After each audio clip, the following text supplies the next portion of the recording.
At the end, I'll invite you again for those who are coming in right now.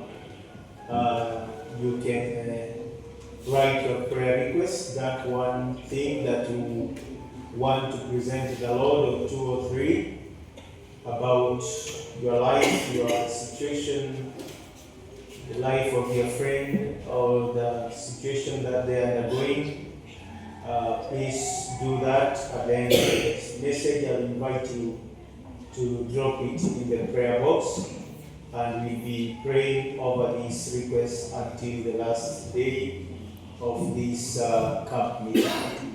I'll also be extending the invitation for those who are coming before God with their gifts of thanksgiving, and also those who want to be baptized, a sign, and the only sign that Christ left to us that shows that indeed we have made the choice to obey Him so that we can live. And also those who would want to renew their commitment with God, you will have that chance. We want to continue now with part B of our message of the day. In the morning, we talked about willingness comes before obedience, and we emphasized the aspect of willingness, being willing. And we said that obedience is the response of willingness. And at this time, I want to take it a little further as I look at the topic, willing to obey even when you do not understand. Willing to obey even when you do not understand. I am still in the book of Isaiah, chapter 1, verse 19. But I will illustrate this point using the book of Genesis, chapter 6, verse 20.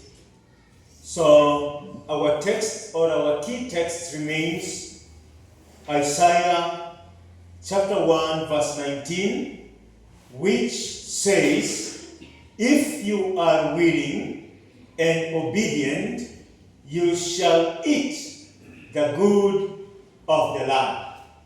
If you are willing and obedient, you shall eat the good of the land.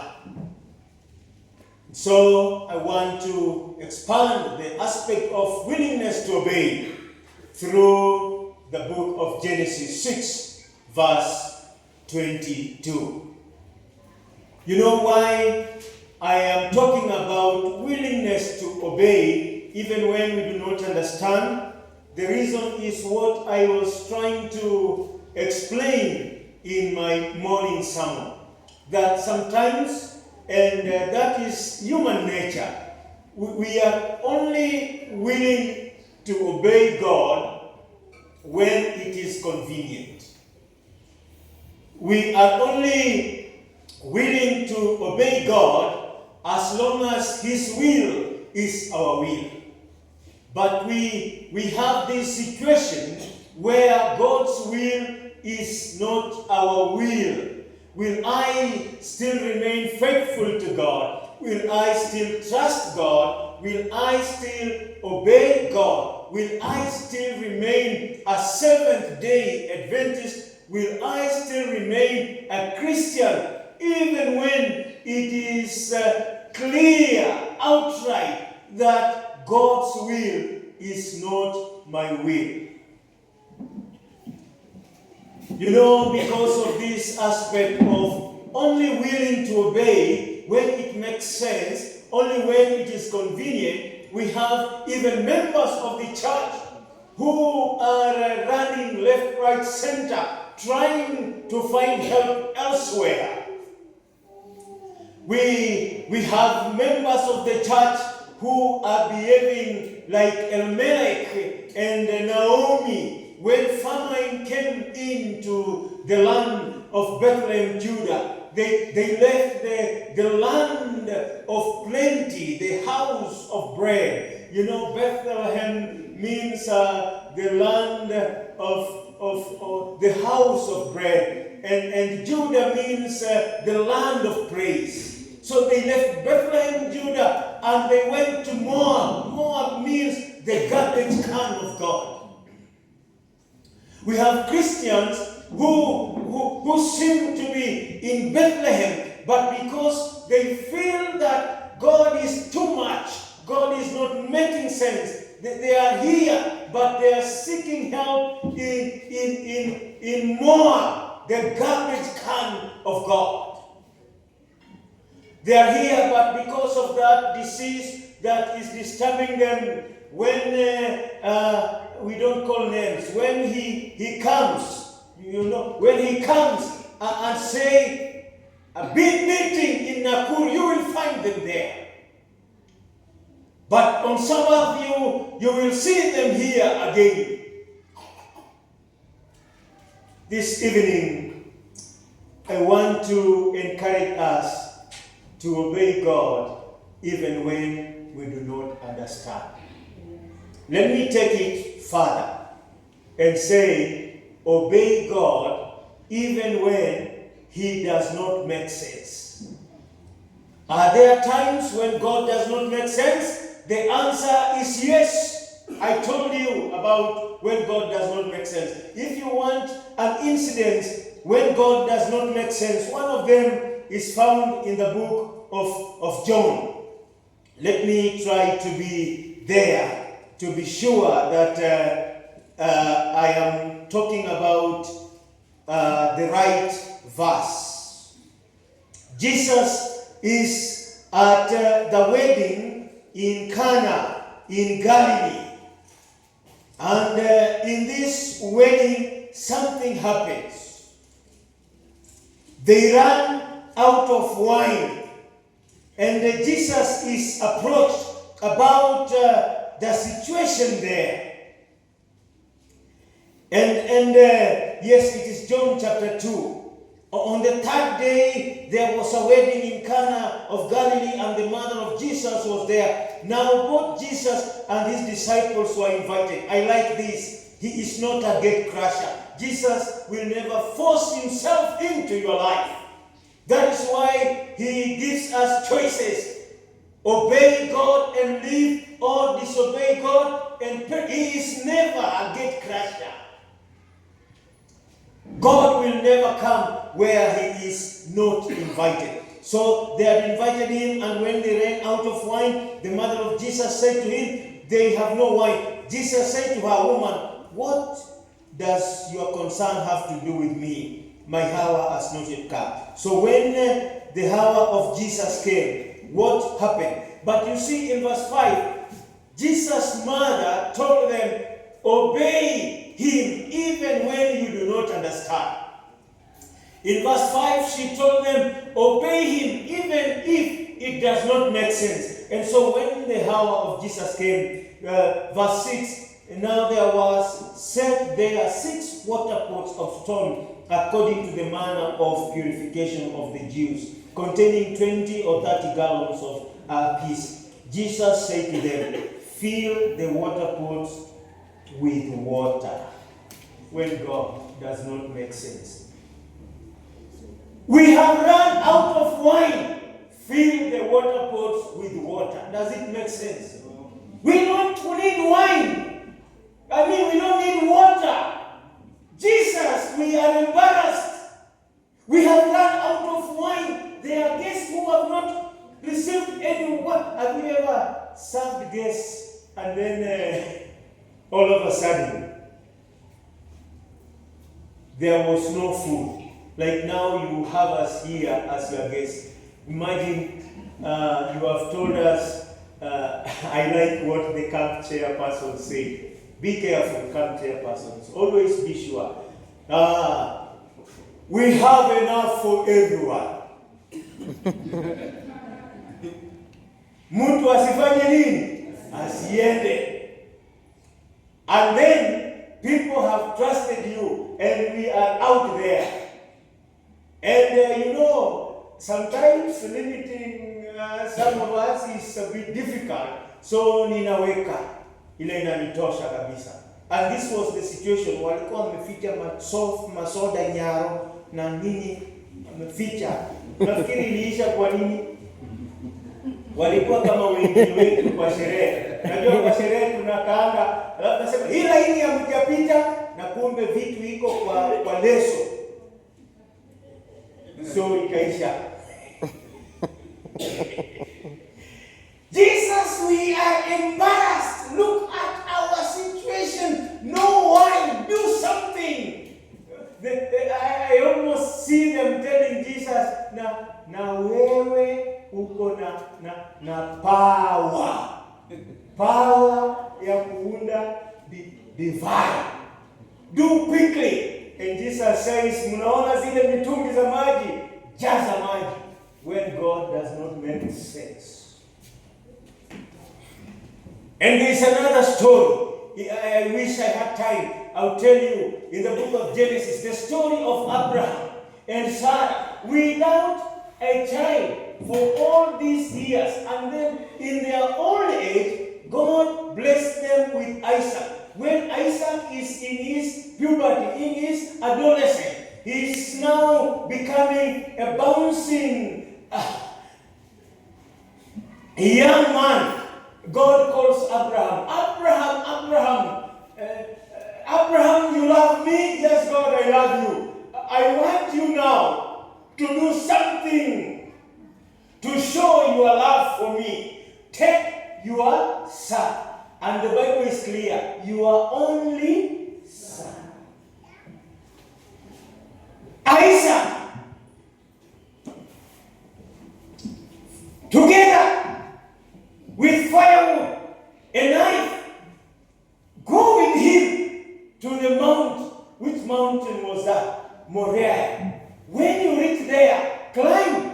And Isaac arranged, build an altar there. Abraham, I don't want you to hire anybody. Yourself.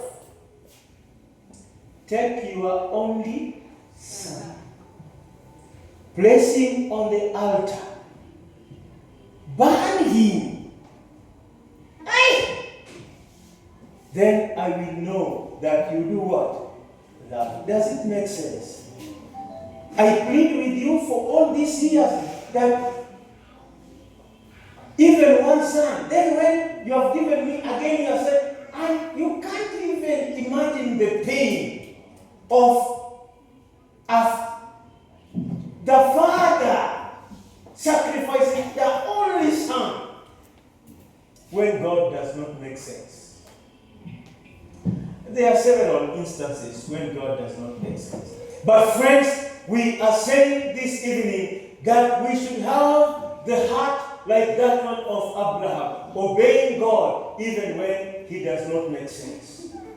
We are saying we should be like these people in this wedding, taking God by his word even when it does not make sense. We need wine, he says water. I want to go deep now to this aspect of willing to obey God even when we do not understand. And as I said, I want now to take us to the book of Genesis, chapter 6, verse 22. This is another incident of a servant of God who does not understand why God is giving those instructions. This is a servant of God who, whatever God is saying, actually does not make sense to him.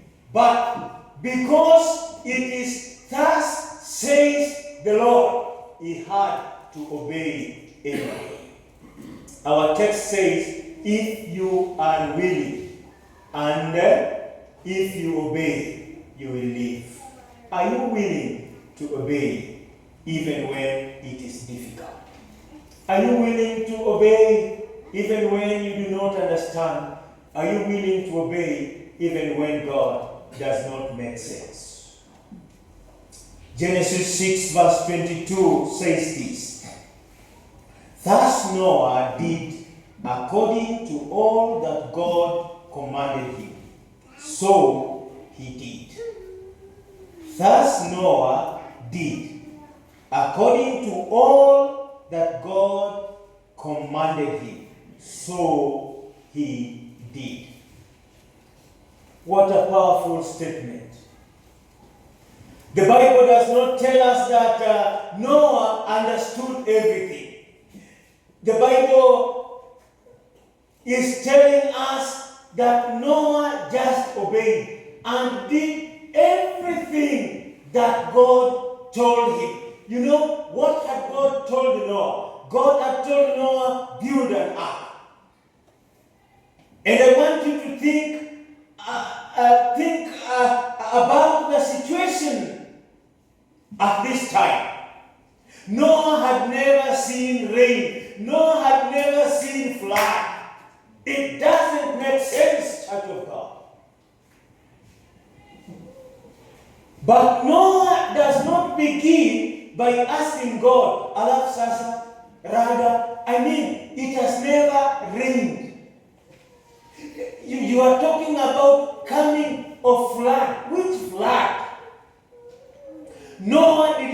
seek for understanding, even though he had never seen the flood, even though there was no evidence of rain.